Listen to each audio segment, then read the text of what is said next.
नमस्कार। Economics Awadh classes YouTube channel पे आपका स्वागत है। आज की क्लास में हम वर्ष 2009 पीजीटी का पेपर सॉल्व करेंगे। इसके पहले पीजीटी के वर्ष 2009 के पेपर में हम लोगों ने 63 क्वेश्चन सॉल्व किए थे। आज के इस वीडियो में आगे के क्वेश्चन सॉल्व करेंगे। तो अगला जो क्वेश्चन है उसमें अनधिमान वक्र के संबंध में उपभोक्ता अतिरेक से संबंधित सवाल पूछा गया है। इसमें क्या पूछा गया है? अनधिमान वक्र द्वारा उपभोक्ता के अतिरेक को मापने हेतु निम्न में से कौन सी शर्त अधिक सही है? उपयोगिता को मापनीय माना जाए, उपयोगिता को अमापनीय माना जाए, उपयोगिता को मापनीय तथा अमापनीय माना जाए, उपयोगिता मापनीय हो या ना हो माना जाए। तो अनधिमान वक्र के संबंध में उपभोक्ता अतिरेक जो है, अगर उपभोक्ता अतिरेक की बात की जाए तो सर्वप्रथम उपभोक्ता अतिरेक का प्रतिपादन फ्रांस के अर्थशास्त्री ड्यूपिट द्वारा किया गया था। 1895 में मार्शल ने अपनी पुस्तक प्रिंसिपल ऑफ इकोनॉमिक्स में उपभोक्ता अतिरेक को वैज्ञानिक आधार पर प्रस्तुत किया था, जिसमें मार्शल ने उपभोक्ता अतिरेक का आधार उपयोगिता ह्रास नियम को बताया था। मार्शल उपयोगिता को मापनीय या गणनावाचक मानते थे। मार्शल का उपयोगिता अतिरेक सिद्धांत जो है वह सीमांत उपयोगिता नियम पर आधारित होने के कारण हिग्स ने मार्शल के इस सिद्धांत की आलोचना की और हिग्स ने उपभोक्ता अतिरेक की विचारधारा को उदासीनता वक्र की सहायता से प्रस्तुत किया, जिसमें हिग्स ने उपयोगिता को क्रमवाचक या अमापनीय बताया था। तो सर्वप्रथम हिग्स ने अनधिमान वक्र को उपभोक्ता अतिरेक की सहायता से मापने का प्रयास किया और उपयोगिता को अमापनीय या कह सकते हैं क्रमवाचक रूप में हिग्स द्वारा मापा गया था अनधिमान वक्र की सहायता से। तो इसका सही आंसर जो 64 नंबर क्वेश्चन है वह हो जाएगा बी, उपयोगिता को अमापनीय माना जाए, जो हिग्स का कहना है। अगला 65 नंबर क्वेश्चन में क्या है? एक पूर्ण प्रतियोगिता वाली फर्म के संतुलन हेतु आवश्यक प्रतिबंध क्या है? सीमांत आगम बराबर सीमांत आय, सीमांत लागत वक्र सीमांत आय वक्र को नीचे से काटे, सीमांत लागत वक्र सीमांत आय वक्र को ऊपर से काटे, देश की आंतरिक सुरक्षा बेहेतु राजस्व वसूली से है। तो पूर्ण प्रतियोगिता वाली फर्म के संतुलन है तो आवश्यक प्रतिबंध क्या है? इसके लिए दो प्रतिबंध, एक आवश्यक शर्त की बात की गई है और दूसरी पर्याप्त शर्त की बात की गई है। आवश्यक शर्त में बताया गया है MC बराबर MR जब होती हैं तो ऐसी इस शर्त को आवश्यक शर्त कहा गया है। फर्म के संतुलन है तो आवश्यक शर्त मार्जिनल कास्ट बराबर मार्जिनल रेवेन्यू जब होती है तो फर्म की आवश्यक शर्त होती है। और फर्म संतुलन है जब पर्याप्त शर्त, इसमें बताया गया है MC बराबर MR बराबर MC बराबर AR, ये पर्याप्त शर्त बताई गई है। और इसमें बताया गया है कि MC का ढाल MR के ढाल से अधिक हो। जब यह दोनों शर्त पूरी होंगी तब क्या होगा? फर्म संतुलन में होगी। इसे एक आरेख की सहायता से भी देखा जा सकता है। ये AR वक्र है, एक्स अक्ष के समांतर है AR या कह सकते हैं MR, और यह जो है MC वक्र है। ये E1 बिंदु है और E2 बिंदु है, X1 है और X2 है। क्वांटिटी ऑफ X हो जाएगी और ये TR हो जाएगा, टोटल रेवेन्यू हो जाएगा। तो पर्याप्त शर्त क्या मानी गई है? जिसमें MC और MR बराबर हों। तो MC और MR E1 पे बराबर हैं, E1 पे भी बराबर हैं और E2 पे भी बराबर हैं। इसके अलावा आवश्यक शर्त क्या मानी गई है?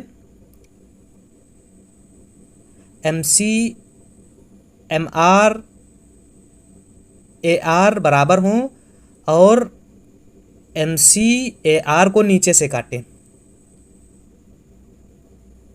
तो यह स्थिति जो है E2 बिंदु पर प्राप्त हो रही है। अच्छा, E1 पर संतुलन क्यों नहीं होगा? E1 पर फर्म अपनी क्षमता का पूर्ण विदोहन नहीं कर पा रही है, इसलिए E1 पर संतुलन नहीं होगा। E2 पर संतुलन होगा। E2 पर पर्याप्त शर्त एवं आवश्यक शर्त दोनों शर्तें पूरी हो रही हैं। ऑप्शन में देखते हैं क्या क्या है। सीमांत लागत वक्र सीमांत आय वक्र को नीचे से काटे, तो सीमांत लागत वक्र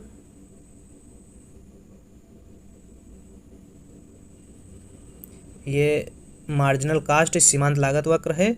सीमांत लागत वक्र सीमांत आय वक्र को नीचे से काटे, ये AR या कह सकते हैं MR को नीचे से काटे, तो यह E1 बिंदु पर है और E1 बिंदु क्या है? संतुलन की स्थिति को दिखा रहा है, तो B सही हो जाएगा 65 का।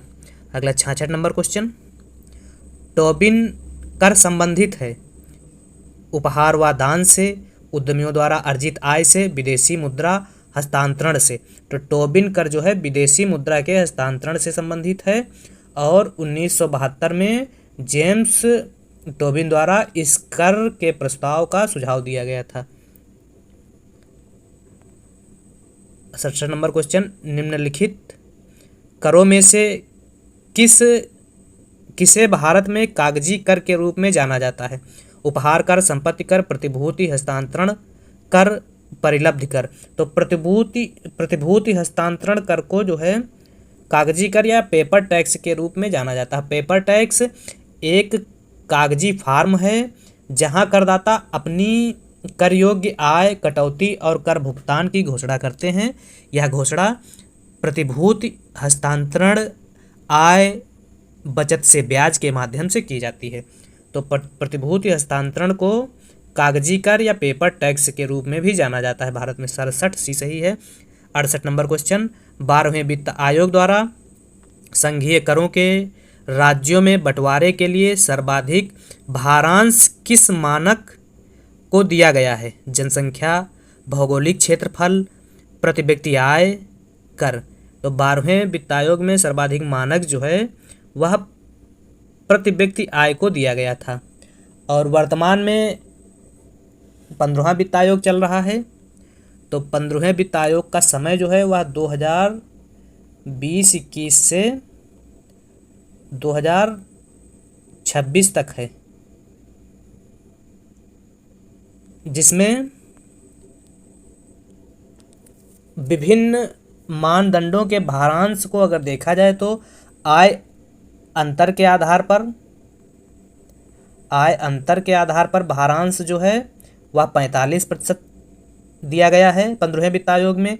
क्षेत्रफल के आधार पर 15%, जनसंख्या 2011 के आधार पर 15%, जननांकीय प्रदर्शन के आधार पर 12% और वन और पारिस्थितिकी संतुलन के आधार पर 10% तथा कर एवं राजकोषीय प्रयास के आधार पर 2.5% जो है भारांश दिया गया है। सबसे ज़्यादा भारांश जो है आय अंतरण को दिया गया है जो 45% है और सबसे कम भारांश जो है वह दिया गया है कर एवं राजकोषीय प्रयास जो 2.5% है। अगर वित्त आयोग की बात की जाए तो वित्त आयोग का गठन भारतीय संविधान के भाग 12 अनुच्छेद 280 के तहत राष्ट्रपति द्वारा गठित किया जाता है जो एक संवैधानिक संस्था है और वित्त आयोग का गठन प्रत्येक 5 वर्ष के बाद किया जाता है। वित्त आयोग में एक अध्यक्ष और 4 सदस्य होते हैं। वर्तमान में जो वित्त आयोग चल रहा है वह 15वां वित्त आयोग है। 15वें वित्त आयोग के अध्यक्ष डॉक्टर NK सिंह हैं और 4 अन्य सदस्यों की अगर बात की जाए तो 4 अन्य सदस्यों में doctor Ajay Narayan Jha, doctor Anoop Singh, doctor Ashok Lahiri और डॉक्टर रमेश चंद्र हैं। केंद्रीय करों में राज्यों की हिस्सेदारी 42% से घटाकर जो 14वें वित्त आयोग में 42% थी केंद्रीय करों में राज्यों की हिस्सेदारी, 15वें वित्त आयोग में 41% कर दी गई है। यह भी क्वेश्चन पूछा जाता है कि केंद्रीय करों में राज्यों का हिस्सा कितना निर्धारित किया गया है 15वें वित्त आयोग में, तो 41% निर्धारित किया गया है। तो ये 12वें वित्त आयोग में प्रति व्यक्ति आय सबसे ज़्यादा भारांश मानक के रूप में दिया गया था, और 15वें वित्त आयोग में आय अंतर के आधार पर सबसे ज़्यादा भारांश 45% दिया गया, और सबसे कम 2.5 कर एवं राजकोषीय प्रयास को दिया गया है। क्षेत्रफल को 15% और जनसंख्या 2011 को 15% भारांश दिया गया है।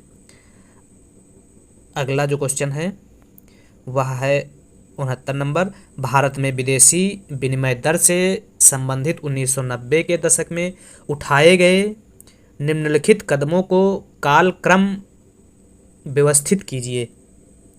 क्या है? नंबर 1 पर है चालू खाते की परिवर्तनीयता, एकीकृत बाजार निर्धारित विनिमय दर प्रणाली, उदारीकृत विनिमय दर प्रबंधन प्रणाली, विनिमय दर में 2 चरणों में यथार्थ परक समायोजन। अगर चालू खाते में परिवर्तनीयता की बात की जाए तो चालू खाते में परिवर्तनीयता अगस्त 1994 में की गई थी, और विनिमय दरों में 2 चरणों में यथार्थ समायोजन का मतलब हुआ मुद्रा का अवमूल्यन। तो मुद्रा का अवमूल्यन 2 बार हुआ था, जुलाई 1991 में, जुलाई 1991 में।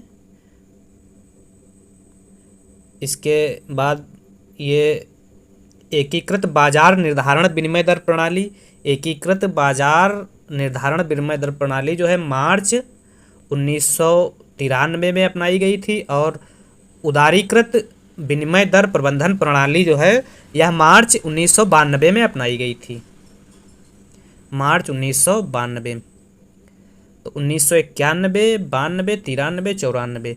1991 में क्या था? 1991 में हुआ था चालू खाते की परिवर्तनीयता की बात की गई थी। 1994 में चालू खाते की परिवर्तनीयता की बात की गई थी, और 1991 में 2 चरणों में मुद्रा का अवमूल्यन किया गया था। तो पहले हो जाएगा 2 चरणों में मुद्रा का अवमूल्यन, तो पहले हो जाएगा 4, फिर इसके बाद हो जाएगा उदारीकृत विनिमय दर प्रणाली,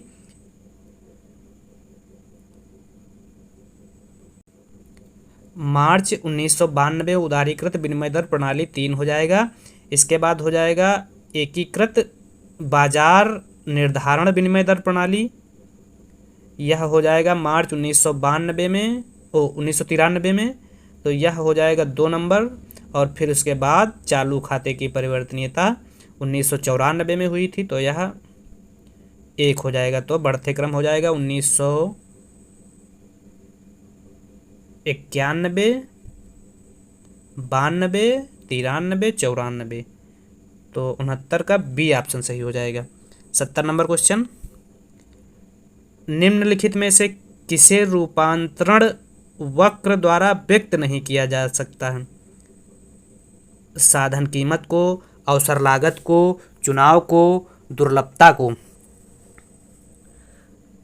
तो साधन कीमत को रूपांतरण वक्र द्वारा व्यक्त नहीं किया जा सकता है, ए सही हो जाएगा। 70 का ए सही है। 71 नंबर क्वेश्चन, निम्नांकित या निम्नलिखित बाजारों में से किस स्थिति में उपभोक्ता का अतिरेक उपस्थित नहीं होगा? पूर्ण प्रतियोगिता में, प्रथम कोटि के मूल्य विभेद का एकाधिकार, द्वितीय कोटि के मूल्य विभेद का एकाधिकार, तृतीय कोटि के मूल्य विभेद का एकाधिकार। तो उपभोक्ता का अतिरेक जो है प्रथम कोटि के मूल्य विभेद में उपस्थित नहीं होगा। प्रथम कोटि के मूल्य विभेद में एकाधिकारी द्वारा प्रत्येक वस्तु की कीमत अलग अलग वसूल की जाती है, अर्थात उपभोक्ता के संपूर्ण अतिरेक पर एकाधिकारी का कब्जा हो जाता है, और यहाँ उपभोक्ता का आधिक्य जो है वह शून्य होता है। इसके अलावा द्वितीय कोटि के कीमत विभेद की अगर बात की जाए तो द्वितीय कोटि के कीमत विभेद में जब एकाधिकारी दो से अधिक एवं अनंत से कम कीमत वसूल करने के लिए कामयाब हो जाता है तो उसे द्वितीय कोटि का कीमत विभेद कहते हैं। इसके अलावा तृतीय कोटि के कीमत विभेद में कीमत विभेदीकरण का यह सबसे कमजोर रूप होता है, जिसमें एकाधिकारी एक वस्तु के लिए दो कीमत वसूल करने में कामयाब हो जाता है। तृतीय कोटि का कीमत विभेद कहा जाता है इसे। और प्रथम कोटि का कीमत विभेद जो है वह कीमत विभेद का सबसे मजबूत रूप होता है। तो प्रथम कोटि के कीमत विभेद में उपभोक्ता का अतिरेक 0 होता है या नहीं होता है। तो 71 का सही आंसर बी है। 72 नंबर क्वेश्चन, लैंगिक बजट प्रणाली सर्वप्रथम किस देश में प्रारंभ की गई थी? तो लैंगिक बजट प्रणाली सर्वप्रथम ऑस्ट्रेलिया में प्रारंभ की गई थी। ऑस्ट्रेलिया ने 1984 में सर्वप्रथम लैंगिक बजट को प्रारंभ किया था। भारत में लैंगिक बजट वर्ष 2005-6 में प्रारंभ किया गया। क्या है लैंगिक बजट? लैंगिक समानता के लिए कानूनी प्रावधानों के अलावा किसी देश के बजट में महिला सशक्तिकरण तथा शिशु कल्याण के लिए बनाए जाने वाले या किए जाने वाले धन आवंटन को लैंगिक बजट कहा जाता है। भारत में लैंगिक बजट 2005-6 से अपनाया गया था, जो 2 भाग में प्रयुक्त होता है। भाग ए तथा भाग बी।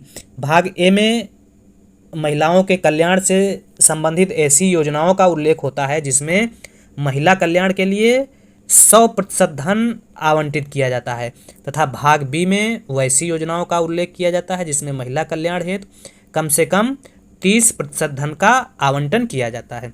तो भारत में लैंगिक बजट को 2 भागों में प्रस्तुत किया जाता है, भाग ए और भाग बी। भाग ए में संपूर्ण जो महिला कल्याण से संबंधित योजनाएं चलाई जाती हैं उसमें 100% महिलाओं के लिए धन आवंटित किया जाता है, और भाग बी में 30% जो है धन का आवंटन महिला कल्याणकारी योजनाओं के लिए किया जाता है।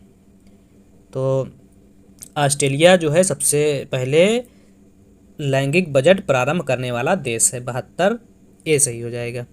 73 नंबर क्वेश्चन, आयात की औसत प्रवृत्ति होती है। आयात की औसत प्रवृत्ति कुल आयात बटे समग्र राष्ट्रीय आय। ए सही हो जाएगा। 73 74, परा उत्पादन फलन का संबंध उत्पादन की किस अवधि से है?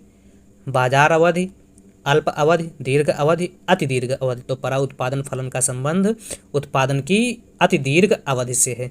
74 डी सही है। 75, निम्न में से कौन शुद्ध सार्वजनिक वस्तु की विशेषता नहीं है? तो अपवर्जन जो है सार्वजनिक वस्तु की विशेषता नहीं है। वाह्यता है, निःशुल्कता है और गैर प्रतिस्पर्धात्मकता है।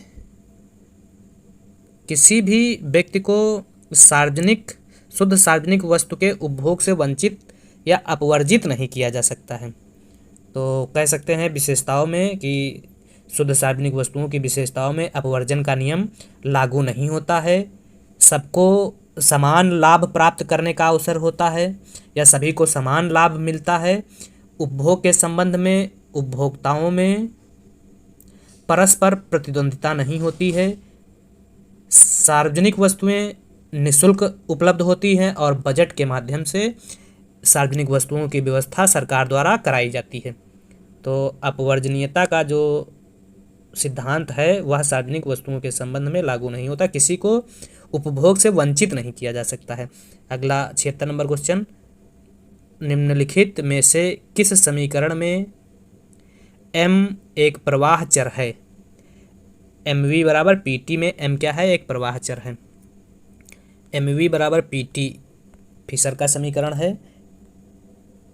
mv बराबर pt जिसमें m और t को स्थिर माना जाता है, तो p बराबर हो जाएगा mv बराबर t।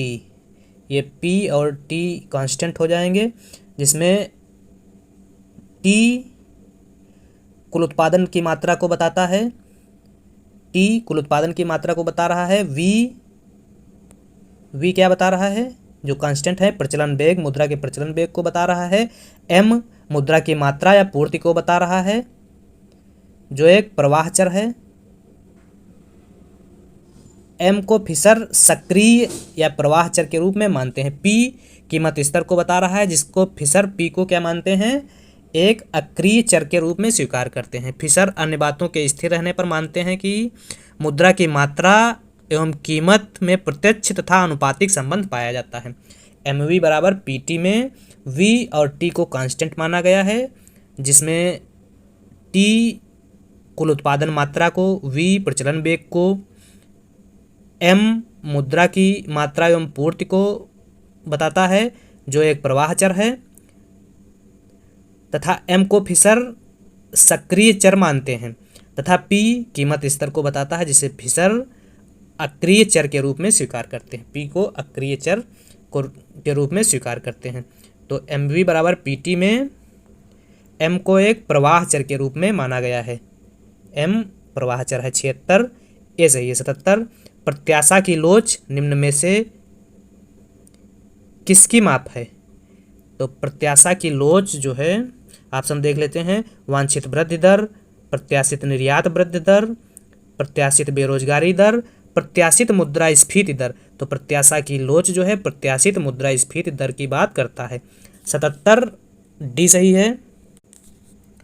78 नंबर क्वेश्चन, वस्तु कर निम्नलिखित संयोगों में से किससे संबंधित है।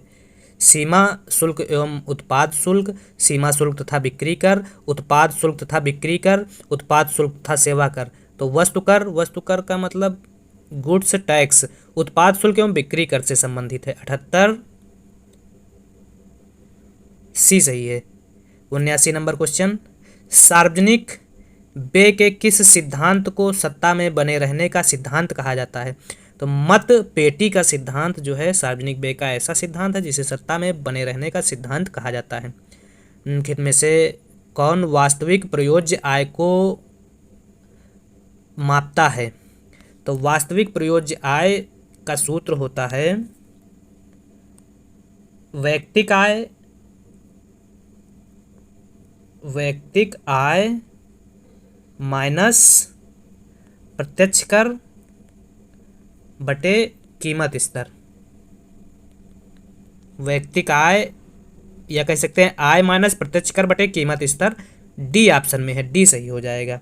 और मौद्रिक प्रयोज्य आय की अगर बात की जाए, मौद्रिक प्रयोज्य आय यह होता है वैयक्तिक आय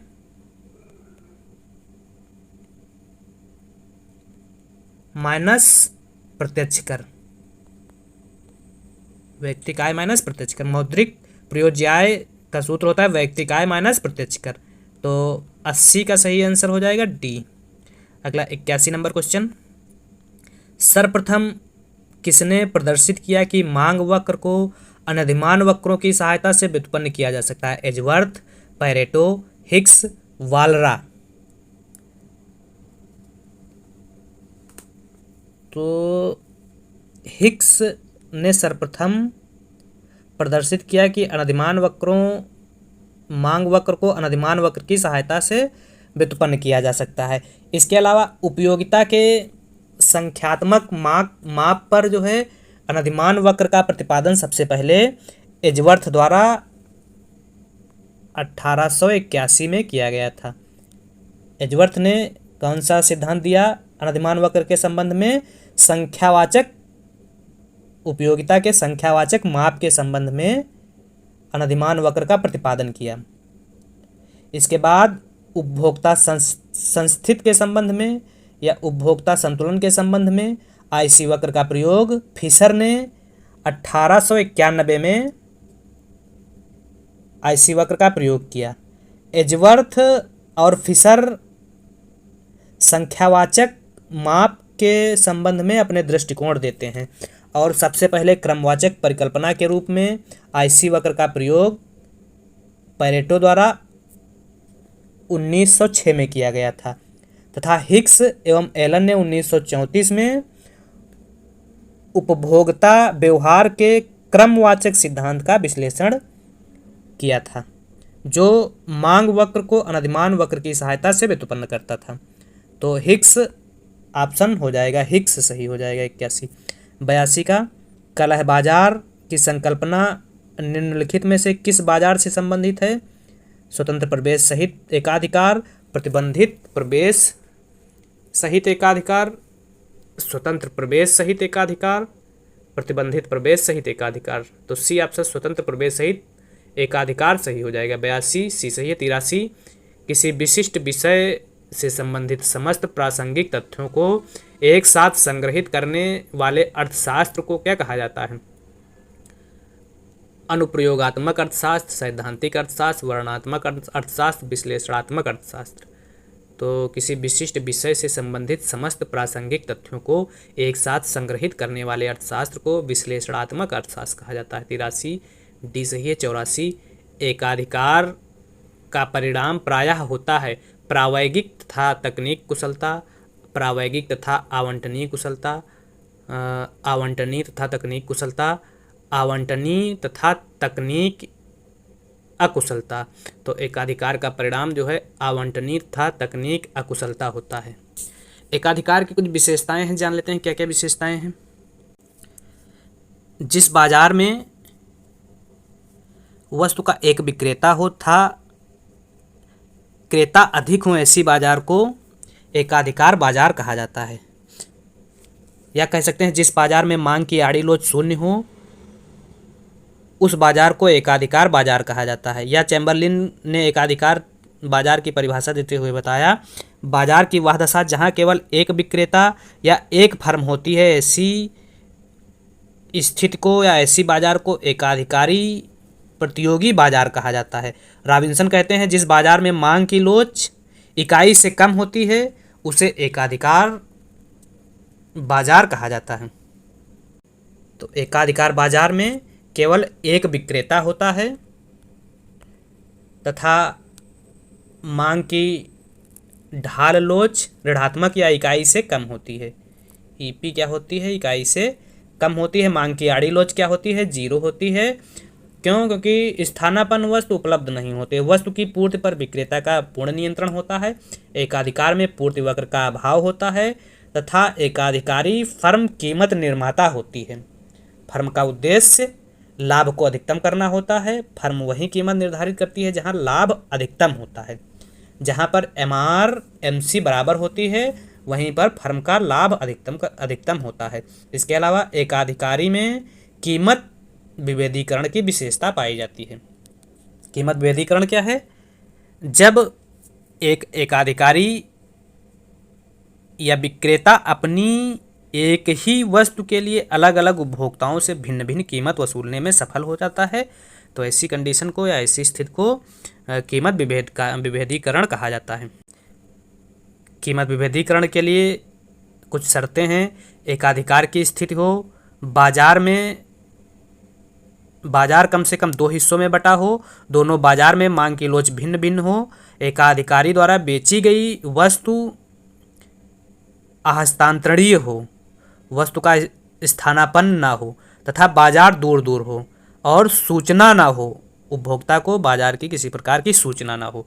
ऐसी स्थिति जब होती है तभी कीमत विभेद की विशेषताएं या कीमत विभेद की स्थिति बनती है। और पीगू कीमत विभेद की 3 कसौटियों की बात करते हैं। प्रथम कोटि का कीमत विभेद, द्वितीय कोटि का कीमत विभेद और तृतीय कोटि का कीमत विभेद। प्रथम कोटि का कीमत विभेद जो है, इसमें उपभोक्ता का आधिक्य 0 होता है और इसे कीमत विभेदीकरण का सबसे मजबूत रूप कहा गया है। इसके एग्जाम्पल हो सकते हैं डॉक्टर या वकील।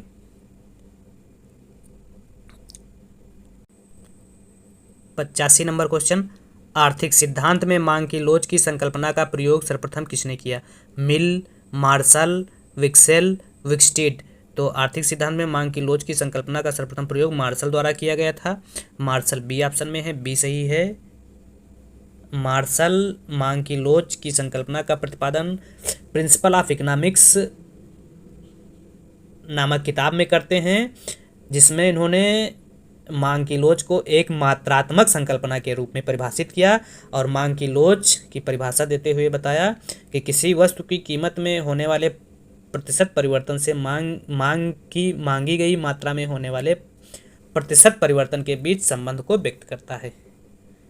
मांग की लोच क्या होती है? मांगी गई मात्रा में प्रतिशत परिवर्तन बटे कीमत में प्रतिशत परिवर्तन। और मांग की लोच की संकल्पना का सर्वप्रथम प्रयोग मार्शल द्वारा किया गया था। किस पुस्तक में? प्रिंसिपल ऑफ इकोनॉमिक्स में किया गया था। अगला क्वेश्चन है 86 नंबर क्वेश्चन। निम्न में से किस अर्थशास्त्री ने व्यापार चक्र का नवप्रवर्तन सिद्धांत प्रस्तुत किया? कार्ल मार्क्स, जेमकिंस, शुम्पीटर, ए मार्शल। तो जे शुम्पीटर द्वारा व्यापार चक्र का नवप्रवर्तन सिद्धांत प्रस्तुत किया गया था। 86 सी सही है। इसके अलावा व्यापार चक्र के कुछ और सिद्धांत हैं। क्या है? हार्ट्रे शुद्ध मौद्रिक सिद्धांत की बात करते हैं। हेयक व्यापार चक्र के अति विनियोग सिद्धांत की बात करते हैं। सैमुअल्सन एवं हिक्स के अनुसार व्यापार चक्र गुणक एवं त्वरक की अंतःक्रिया पर आधारित होता है। तो यह कुछ अन्य सिद्धांत है व्यापार चक्र के संबंध में। अगला क्वेश्चन है मांग की आड़ी लोच की अवधारणा प्रस्तुत की थी? मार्शल ने, हिक्स ने, सुल्ज ने, डाल्टन ने। तो मांग की आड़ी लोच की अवधारणा की अगर बात की जाए तो सबसे पहले थॉमस मूर ने मांग की आड़ी लोच का विचार दिया था। इन्होंने अपनी पुस्तक सिंथेटिक्स इकोनॉमिक्स में मांग की आड़ी लोच की संकल्पना का विचार दिया। और रॉबर्ट गिफिन ने मांग की आड़ी लोच का प्रयोग सर्वप्रथम मूल्य के सिद्धांत में किया था। और थॉमस मूर ऑप्शन में है ही नहीं, तो इसलिए 87 नंबर क्वेश्चन में कोई सही नहीं है। क्या है मांग की आड़ी लोच? किसी संबंधित वस्तु के मूल्य में होने वाले परिवर्तन के परिणाम स्वरूप किसी दी हुई वस्तु की मांगी गई मात्रा में जो सापेक्षिक परिवर्तन होता है उसी को मांग की आड़ी लोच कहा जाता है। मांग की आड़ी लोच बराबर होता है ए वस्तु की मांग में आनुपातिक परिवर्तन बटे बी वस्तु की मांग में आनुपातिक परिवर्तन। या इसे सूत्र रूप में इस प्रकार delta Q A upon delta P B into delta P B upon delta नहीं होगा P B upon Q B, ये हो जाएगा सूत्र। स्वतंत्र वस्तुएं हैं तो मांग की आड़ी लोच क्या होती है? 0 होती है। पूरक वस्तुओं के लिए मांग की आड़ी लोच ऋणात्मक होती है और स्थानापन्न वस्तुओं के के लिए मांग की आड़ी लोच धनात्मक होती है। स्वतंत्र वस्तुओं के लिए मांग की आड़ी लोच 0 या 0, पूरक वस्तुओं के लिए मांग की आड़ी लोच ऋणात्मक और स्थानापन्न वस्तुओं के लिए मांग की आड़ी लोच धनात्मक होती है। यहीं से क्वेश्चन यह सूत्र पूछा जाता है। तो मांग की आड़ी लोच का सूत्र delta Q A upon delta P B into P B upon Q B, Q A हो जाएगा, P B upon Q A हो जाएगा। तो यह सूत्र है। अगला क्वेश्चन है सदा के लिए एक बार लगाया गया पूंजी कर उत्तराधिकार कर कहलाता है। 88 सी सही है। 89 निम्नलिखित में से कौन सा कथन सही नहीं है? तो इसमें बी सही नहीं है। वाणिज्यिक बैंकों द्वारा मुद्रा की आपूर्ति तब कम की जाती है जब वे सरकारी बंधपत्रों को परिवारों या व्यवसायों से खरीदते हैं। बी सही नहीं है। अगला 90 नंबर क्वेश्चन भारत में मुद्रास्फीति पर नियंत्रण रखने के लिए रिजर्व बैंक निम्नलिखित में से कौन सा उपाय अपनाता है? बैंक दर में परिवर्तन, खुले बाजार की क्रियाओं में परिवर्तन, नगद रिजर्व अनुपात बढ़ाना, उपरोक्त सभी। तो मुद्रास्फीति नियंत्रण करने के लिए आरबीआई बैंक रेट बढ़ाती है, सीआरआर बढ़ाएगी, एसएलआर बढ़ाएगी और इसके अलावा सरकारी प्रतिभूतियों की बिक्री करेगी। इन तरीकों के माध्यम से आरबीआई मुद्रास्फीति को नियंत्रित कर सकती है। इसके अलावा मुद्रास्फीति रोकने के लिए अप्रत्यक्ष करों में कमी करनी चाहिए तथा प्रत्यक्ष करों में वृद्धि करनी चाहिए। तो उपरोक्त सभी हो जाएगा। 90 का डी सही है। 91 अधिकतम सामाजिक लाभ के सिद्धांत का प्रतिपादन निम्न में से किस अर्थशास्त्री ने किया? AC पिगू ने, ए मार्शल ने, डाल्टन ने, जेमकिंस ने। तो अधिकतम सामाजिक लाभ के सिद्धांत का प्रतिपादन डॉक्टर डाल्टन द्वारा किया गया था। 91 सी सही है। न्यूनतम कुल त्याग का सिद्धांत पिगू ने दिया था। अधिकतम शुद्ध कल्याण का सिद्धांत RN भार्गव द्वारा दिया गया था। और अधिकतम बजट निर्धारण के अधिकतम कल्याण का सिद्धांत मसग्रेव द्वारा दिया गया था। तो यहाँ से क्वेश्चन पूछा जाता है कि न्यूनतम कुल त्याग का सिद्धांत किसने दिया था या अधिकतम सामाजिक त्याग का सिद्धांत किसने दिया था। तो अधिकतम सामाजिक लाभ का सिद्धांत डाल्टन द्वारा दिया गया था और न्यूनतम कुल त्याग का सिद्धांत पिगू द्वारा दिया गया था। तो 91 का सही आंसर सी है। 92 लोक वित्त राजकोषी विज्ञान है, इसकी नीतियाँ राजकोषीय नीतियाँ हैं, इसकी समस्याएं राजकोषीय समस्याएं हैं। यह कथन निम्न में से किससे संबंधित है। लोक वित्त की विषय वस्तु, लोक वित्त का क्षेत्र, लोक वित्त की प्रकृति, लोक वित्त का महत्व। तो यह जो कथन है वह लोक वित्त की प्रकृति से संबंध रखता है। 92 सी सही। 93 त्वरक की अवधारणा में किस अर्थशास्त्री का योगदान है। J.M. Keynes, J.B. Clark, J.R. Hicks, A. Marshall. तो त्वरक की अवधारणा में J.M. कीन्स सबसे पहले, अगर त्वरक के विचार की बात की जाए तो सबसे पहले ऑस्ट्रेलियन ने त्वरक के संबंध में अपने विचार दिए थे। इसके बाद J.M. क्लार्क ने त्वरक को वैज्ञानिक रूप प्रदान किया। त्वरक का मतलब होता है त्वरक delta I upon delta C। उपभोग में होने वाली वृद्धि से निवेश में होने वाली वृद्धि के अनुपात को त्वरक कहा जाता है और त्वरक परियोजना से संबंध रखती है तथा त्वरक का संबंध प्रेरित निवेश से होता है। हिक्स ने त्वरक को अल्फा से प्रदर्शित किया, अल्फा बराबर delta I upon delta Y के रूप में हिक्स ने त्वरक को परिभाषित किया। आय में अल्प वृद्धि से निवेश में होने वाली वृद्धि के अनुपात को हिक्स ने त्वरक कहा। तो इसमें हिक्स ऑप्शन में दिया है। तो हिक्स त्वरक की अवधारणा में किस अर्थशास्त्री का योगदान है। तो हिक्स ने अपना योगदान दिया था। अगला 94 नंबर क्वेश्चन क्या कह रहा है।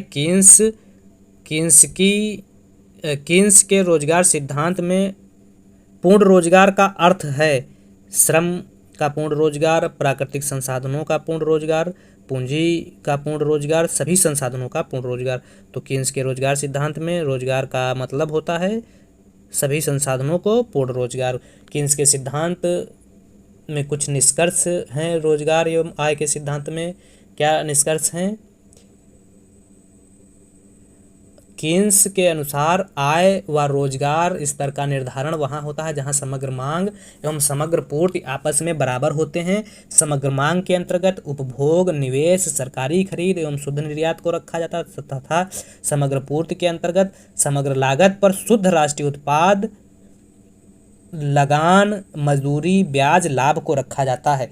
उपभोग, इसके अलावा उपभोग मांग उपभोग प्रवृत्ति पर निर्भर करती है, जबकि निवेश मांग ब्याज दर और निवेश की सीमांत कुशलता पर निर्भर करती है। अल्पकाल में उपभोग प्रवृत्ति स्थिर रहती है, अतः उपभोग मांग की वृद्धि करना संभव नहीं हो पाता है। मंदी व बेरोजगारी के दिनों में निवेश की सीमांत कुशलता काफ़ी कम हो जाती है, अतः निवेश मांग को तभी बढ़ाया जा सकता है जब हम ब्याज दर में कमी करें। ब्याज दर में कमी लाने के लिए सरकार मुद्रा की पूर्ति में क्या करती है, वृद्धि करती है। तो इस प्रकार से सभी संसाधनों का पूर्ण रोजगार। कीन्स 94, डी सही 95। यदि आय स्तर बढ़ने पर कर का आय से अनुपात बढ़ता है तो ऐसे कर को क्या कहते हैं, कर दर बढ़ रही है, टैक्स रेट बढ़ रहा है और टैक्स रेट बढ़ने से टैक्स रेवेन्यू बढ़ रही है तो ऐसे कर को कहा जाता है प्रगतिशील कर। अगर टैक्स रेट कम हो रहा है और टैक्स रेवेन्यू बढ़ रहा है तो ऐसे कर को क्या कहा जाता है, प्रतिगामी कर। तथा अगर कर आधार या कर राजस्व में परिवर्तन होने पर कर दर समान रहे तो ऐसे कर को आनुपातिक कर कहा जाता है। तो यहाँ यदि आय स्तर बढ़ने पर कर का आय से अनुपात बढ़ता है तो ऐसे कर को प्रगतिशील कर कहा जाता है। इसके अलावा अधोगामी कर ऑप्शन में दिया गया है। क्या है अधोगामी कर? यह कर प्रणाली प्रगतिशील तथा आनुपातिक कर प्रणाली का मिश्रण है। इसमें एक निश्चित सीमा तक कर प्रगतिशील होता है, किंतु प्रगतिशील का मतलब क्या हुआ? एक निश्चित सीमा तक प्रगतिशील, जैसे ये है, एक निश्चित सीमा तक क्या हुआ? प्रगतिशील हुआ। इसके बाद यह आनुपातिक हो जाता है, यह आनुपातिक हो जाता है। तो ऐसी कर प्रणाली को क्या कहा जाता है? अधोगामी कर प्रणाली। एक सीमा तक प्रगतिशील हुआ, फिर इसके बाद क्या हुआ? आनुपातिक हो गया, और ये क्या है? ये अधोगामी हो जाएगा।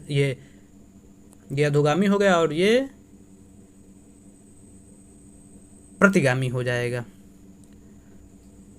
तो ऑप्शन में सही हो जाएगा बी। अगला 96, निम्न कथनों में से कौन सा कथन सही नहीं है? उपभोक्ता अतिरेक, किसी अर्थव्यवस्था में उपभोक्ता अतिरेक वस्तु की कीमत से स्वतंत्र होता है। सी सही नहीं है 96। 97, निम्नलिखित में से कौन सा अर्थशास्त्री ब्याज के सिद्धांत से संबंधित नहीं है? ए मार्शल, के बिक्सल, आई फिशर। एफ लिस्ट जो है ब्याज के सिद्धांत से संबंधित नहीं है। F list. ए मार्शल ने ब्याज का क्लासिकल सिद्धांत दिया, जिसे ब्याज का मांग एवं पूर्ति का सिद्धांत भी कहा जाता है। प्रोफेसर बिक्सल ने ब्याज का ऋण योग्य सिद्धांत दिया था। फिशर ने ब्याज का समय अधिमान सिद्धांत दिया। किन्स ने ब्याज का तरलता अधिमान सिद्धांत दिया। ब्याज का मनोवैज्ञानिक सिद्धांत या कह सकते हैं ब्याज का ऑस्ट्रियन सिद्धांत प्रोफेसर बावर्क द्वारा दिया गया था। और ब्याज का सीमांत उत्पादकता सिद्धांत माल्थस, कैरे, जेबी क्लार्क और वान थनन द्वारा दिया गया था। यह ब्याज के संबंध में कुछ सिद्धांत थे। एफ लिस्ट ब्याज के सिद्धांत से संबंध नहीं रखते हैं। अगला जो क्वेश्चन है वह है 98 नंबर। पूर्ण प्रतियोगिता के अंतर्गत एक फर्म का मांग वक्र होता है। तो पूर्ण प्रतियोगिता के अंतर्गत एक फर्म का मांग वक्र एक्स अक्ष के समांतर होता है, जिसमें मांग की लोच क्या होती है? अनंत होती है। एक्स अक्ष के समांतर सी ऑप्शन में, सी सही हो जाएगा। 98। 99, विकुंचित मांग वक्र किस बाजार प्रतियोगिता से संबंधित है? तो विकुंचित मांग वक्र अल्पाधिकार बाजार से संबंधित है। अल्पाधिकार बाजार। विकुंचित मांग वक्र परिकल्पना के अनुसार क्या होता है? अल्पाधिकारी प्रतियोगी फर्मों में कीमत वृद्धि की कोई प्रतिक्रिया नहीं होती है, जबकि प्रत्येक कीमत क्या होती है? कमी की क्रिया के फलस्वरूप प्रतिक्रिया करती है। कीमत बढ़ने की कोई प्रतिक्रिया नहीं होती, लेकिन कीमत जब कम होता है तो दूसरी फर्में क्या होती है? अपनी कीमत घटाती हैं। बढ़ाने पर कीमत नहीं बढ़ाएंगी, लेकिन घटाने पर कीमत क्या करती हैं? घटाती हैं। अल्पाधिकारी फर्म के लिए मांग वक्र दो भागों में बटा हुआ होता है। ये दो भागों में बटा हुआ होता है, जिसमें ऊपर का जो मांग वक्र होता है अधिक लोचदार होता है और नीचे का मांग वक्र कम लोचदार होता है। हॉल एवं हिच ने कीमत दृढ़ता को औसत लागत सिद्धांत की सहायता से स्पष्ट किया। यह भी क्वेश्चन पूछा था, किस अर्थशास्त्री ने या हॉल एवं हिच ने कीमत दृढ़ता को किससे स्पष्ट किया? तो औसत लागत सिद्धांत की सहायता से स्पष्ट किया था। और यह भी पूछा जाता था कि दृढ़ता कीमत विकुंचन के ऊपर जो मांग वक्र होता है कैसा होता है? तो लोचदार होता है और नीचे का बेलोचदार होता है। तो विकुंचित मांग वक्र किस बाजार प्रतियोगिता से संबंधित है? अल्पाधिकार। 99 ये सही है। 100, आभास लगान है फर्म के कुल लाभ के बराबर, फर्म के कुल लाभ से कम, कुल परिवर्तनशीलता लागत पर कुल आय का आधिक्य। सी सही है 100 का। कुल आभास लगान बराबर होता है कुल आय माइनस कुल परिवर्तनशील लागत। आभास लगान के प्रतिपादक प्रोफेसर मार्शल हैं, और मार्शल ने आभास लगान के बारे में बताया। आभास लगान मशीनों एवं मनुष्य निर्मित अन्य साजो सामान से प्राप्त आय को आभास लगान कहा जाता है। आभास लगान अल्पकाल में मिलने वाला अस्थायी अतिरेक होता है। आभास लगान एवं लगान किसी विशेष समय में साधनों की पूर्ति के स्थिर रहने के कारण उत्पन्न होता है। यह आभास लगान के संबंध में कुछ महत्वपूर्ण बातें थी। अगला जो क्वेश्चन है 101 नंबर। एक प्रतियोगी बाजार में एक फर्म का मांग वक्र कैसा होता है?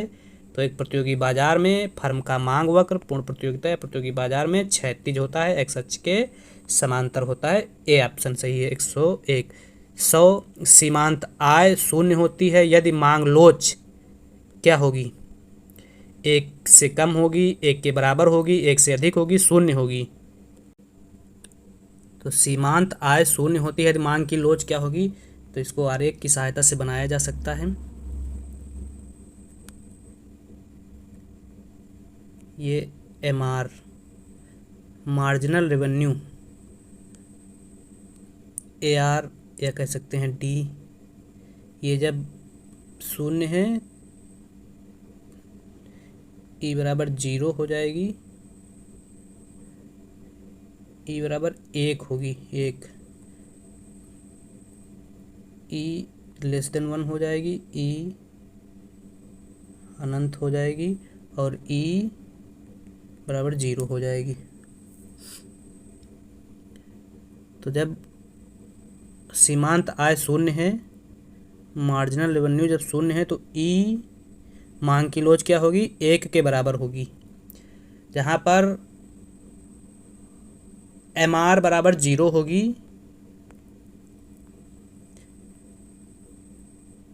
ये MR, ये 0, D ये 1,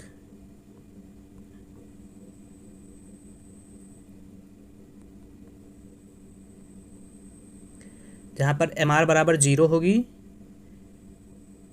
तो मांग की लोच क्या हो जाएगी, 1 के बराबर होगी। जहाँ पर MR धनात्मक होगी तो मांग की लोच क्या होगी, 1 से अधिक हो जाएगी तथा MR का मूल्य जब ऋणात्मक होगा तब मांग की लोच इकाई से कम हो जाएगी। यह कंडीशन बताई गई है। तो इसका सही आंसर हो जाएगा 102 का B। 103 निम्नलिखित में से सही नहीं है। यदि MC वक्र AC वक्र से नीचे है तब MC वक्र अनिवार्यता आरोही होगी। तो इसको भी आरेख से समझ लेते हैं। ये MC हो जाएगा, ये AC हो जाएगा। क्या बताया गया है, जब MC वक्र AC वक्र से नीचे होगी, MC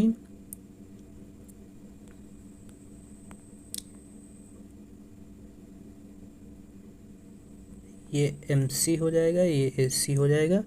जब MC वक्र AC वक्र से नीचे हो तब MC वक्र AC से नीचे हो, MC वक्र AC से नीचे हो, अनिवार्यता आरोही होगी। यह सही है। अगला, जब MC वक्र AC वक्र से नीचे हो तब AC वक्र अनिवार्यता आरोही होगी।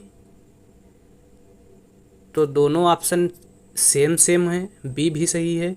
MC वक्र और AC वक्र एक दूसरे को न्यूनतम औसत लागत पर काटते हैं, यह भी सही है। और MC वक्र AC वक्र एक दूसरे को न्यूनतम औसत लागत पर स्पर्श करते हैं, स्पर्श नहीं करते, काटते हैं। डी गलत हो जाएगा। 103 का डी गलत है। अगला 104 नंबर क्वेश्चन, निम्न चित्र किससे संबंधित है? तो पूर्ण प्रतियोगिता में अल्पकालीन संतुलन की बात करता है यह। ए सही हो जाएगा। 104। 105 उत्पादन के एक साधन के सीमांत उत्पाद और सीमांत आय उत्पाद के मानों में कोई विसंगति नहीं होगी यदि AR बराबर MR होगा। 105 ए सही है। 106 मुद्रा मूल्य का अवशोषण सिद्धांत दिया गया। तो मुद्रा मूल्य का अवशोषण सिद्धांत सिडनी अलेक्जेंडर द्वारा दिया गया था। 106 ए सही है। 107 निम्नलिखित में से कौन गुणात्मक साख नियंत्रण की रीति नहीं है? मार्जिन आवश्यकताओं में परिवर्तन यह है गुणात्मक साख नियंत्रण की रीति। विभेदात्मक ब्याज दरें यह भी है।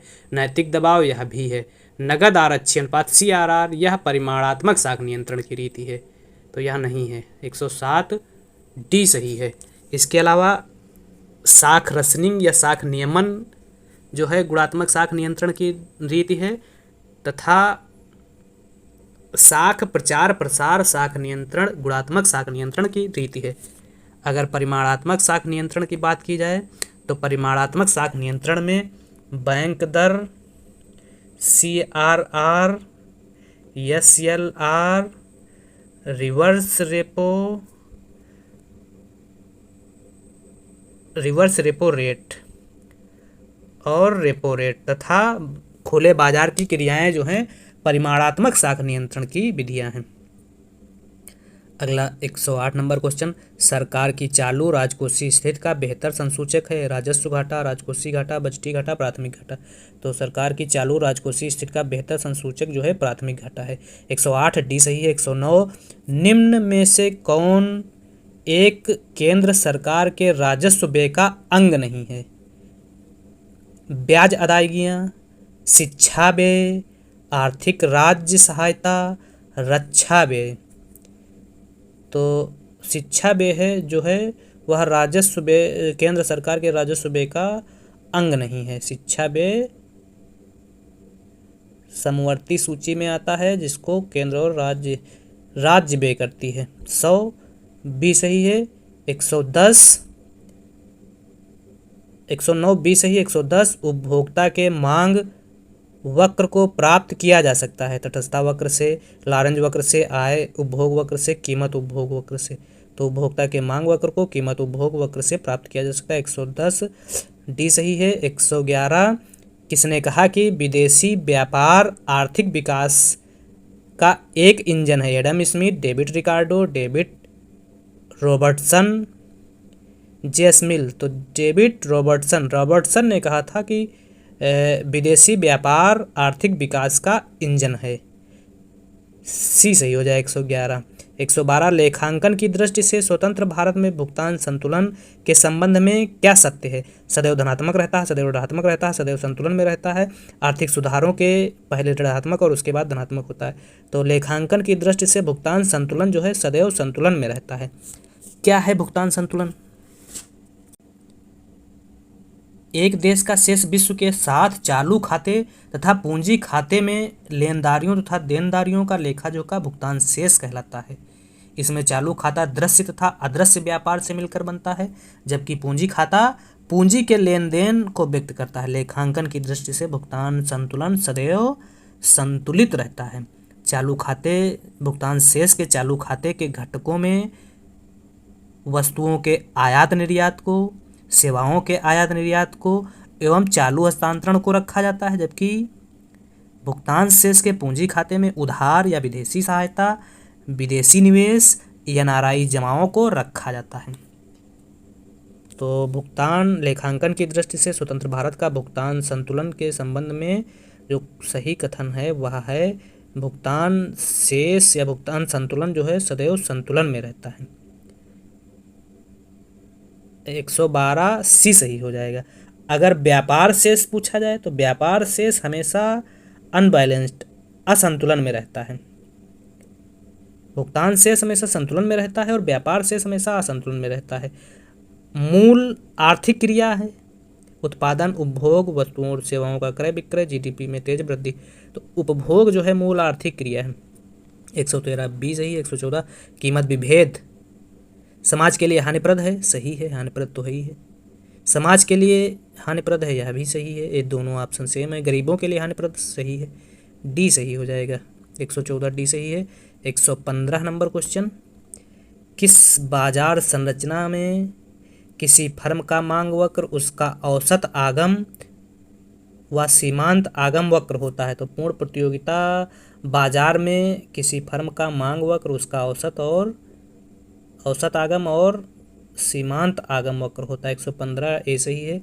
116 फरवरी 2008 में संसद में प्रस्तुत बजट के लिए बजट वर्ष होगा, तो वित्तीय वर्ष 2008-9 दोनों के लिए होगा।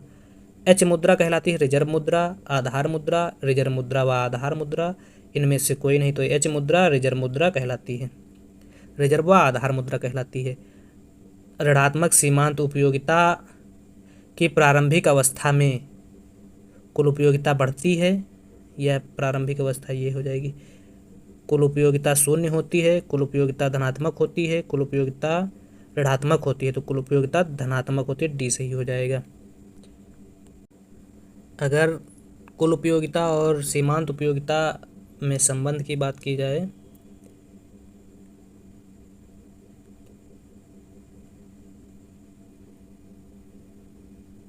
तो ये संबंध हो जाएगा। जब क्या होता है, ये टोटल यूटिलिटी हो जाएगी और ये मार्जिनल यूटिलिटी हो जाएगी। जब क्या होती है, मार्जिनल यूटिलिटी धनात्मक होती है तो टोटल यूटिलिटी धीमी गति से बढ़ती है। ये क्या है, धनात्मक है मार्जिनल यूटिलिटी, और टोटल यूटिलिटी क्या है, धीमी गति से बढ़ रही है। जब मार्जिनल यूटिलिटी क्या होती है, जीरो होती है, तो टोटल यूटिलिटी क्या होती है, अधिकतम हो जाती है। और जब मार्जिनल यूटिलिटी घटने लगती है, ऋणात्मक होती है, तो टोटल यूटिलिटी क्या होती है, गिरने लगती है। यह संबंध है। और इसमें पूछा गया सीमांत, ऋणात्मक सीमांत उपयोगिता की प्रारंभिक अवस्था में। तो ऋणात्मक सीमांत उपयोगिता की प्रारंभिक अवस्था में कुल उपयोगिता धनात्मक है लेकिन घटती हुई होती है। यहाँ ऑप्शन में धनात्मक दिया गया है, घटती हुई नहीं दिया गया है कहीं, तो डी सही हो जाएगा। 119 नंबर क्वेश्चन, परिवर्तनशील अनुपातों का नियम संबंधित है अल्पकाल से, दीर्घकाल से, अति दीर्घकाल से, ये सभी। तो परिवर्तनशील अनुपातों का नियम अल्पकाल से संबंधित है। 119 ये सही है। 120 जनसंख्या संक्रमण सिद्धांत के अनुसार जनसंख्या की वृद्धि दर समस्या उत्पन्न नहीं करती है। प्रथम एवं तृतीय अवस्था में जनसंख्या वृद्धि दर उत्पन्न नहीं करती है, समस्या उत्पन्न नहीं करती। बी सही हो जाएगा 120। 121 निम्न में से कौन सा लागत जनित स्फीति का कारण नहीं है। मजदूरी, लाभ, आधारभूत वस्तुओं जैसे स्टील, पेट्रोल आदि की कीमतें, मुद्रा की आपूर्ति। मुद्रा की आपूर्ति जो है लागत जनित स्फीति का कारण नहीं है। 121 डी सही है। 122 ISLM वक्र का प्रतिच्छेद बिंदु बताता है। वस्तु बाजार के संतुलन को, मुद्रा बाजार के संतुलन को, वस्तु एवं मुद्रा दोनों ही बाजारों के संतुलन को। तो ISLM वक्र जो है वस्तु एवं मुद्रा दोनों बाजारों के संतुलन को बताता है। IS वक्र जो है वस्तु बाजार और LM वक्र जो है मुद्रा बाजार के संतुलन की बात करता है। सी सही 122। 123 नंबर क्वेश्चन, यूरोपीय यूनियन का यूरोपियन यूनियन या यूरोपियन साझा बाजार की स्थापना हुई थी। तो यूरोपियन साझा बाजार की स्थापना 1957 में हुई थी। 123 बी सही। 124 बहुराष्ट्रीय कंपनियां के बारे में कौन सा कथन सत्य नहीं है। तो बहुराष्ट्रीय कंपनियां विकासशील देशों में प्रत्यक्ष निवेश का एक बड़ा हिस्सा बहुराष्ट्रीय कंपनियों के माध्यम से आता है, सही है। विकासशील देशों के विकास के लिए बहुराष्ट्रीय कंपनियां, विकासशील देशों के विकास के लिए बहुराष्ट्रीय कंपनियां, यही गलत हो जाएगा, बी गलत हो जाएगा। अगला सी नंबर देख लेते हैं। बहुराष्ट्रीय कंपनियां मुख्यतः लाभ कमाने वाले वाणिज्यिक उपक्रम है, यह तो सही है। अगला डी नंबर, बहुराष्ट्रीय कंपनियां गरीब देशों के उपभोग ढांचे को बदल देते हैं, यह भी सही है। तो बी ही गलत हो जाएगा, बी सही नहीं है। 124 बी। 125 प्रेबी सिंगर थीसिस संबंधित है व्यापार की शर्त से, संरक्षण से, अल्पविकसित देशों से, ये सभी। तो प्रेबिस सिंगर का मत था जो अर्धविकसित या अल्पविकसित देश की व्यापार की शर्तें जो है वह विकासशील देशों के पक्ष में, विकसित देशों के पक्ष में रहती है तथा अल्पविकसित देशों के विपक्ष में रहती हैं, और यह हमेशा प्रतिकूल होती हैं, जिससे क्या होता है, विकासशील या अल्पविकसित देशों को व्यापार, अंतर्राष्ट्रीय व्यापार में हमेशा हानि का सामना करना पड़ता है। तो व्यापार के संबंध में प्रेबिस सिंगर थीसिस का संबंध है व्यापार की शर्त से, संरक्षण से भी है और अल्प विकसित देशों से भी। सभी 125 सभी सही है। तो